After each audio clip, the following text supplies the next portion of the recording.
আসসালামু আলাইকুম। SSC scholarship ২০২৪ এর রেজাল্ট যেভাবে দেখবেন।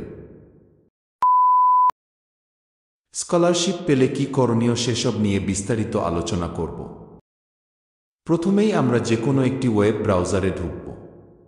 তারপরে এসএসসি 2024 স্কলারশিপ লিখে সার্চ দিব।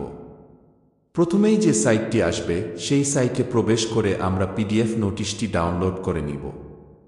এরপরে পিডিএফটি ওপেন করে কম্পিউটারের কিবোর্ড এর কন্ট্রোল F বাটনে প্রেস করব।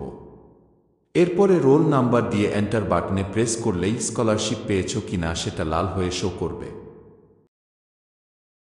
এখন আসি স্কলারশিপ পেলে করণীয় কি। নোটিশে বলা আছে রেজাল্ট পাবলিশ হওয়ার পরে 7 দিনের মাঝে শিক্ষার্থীদের একটি অনলাইন ব্যাংক অ্যাকাউন্ট নিজ প্রতিষ্ঠানে জমা দিতে হবে এবং বাকি কাজ কলেজ থেকেই করে দিবে। ধন্যবাদ সবাইকে।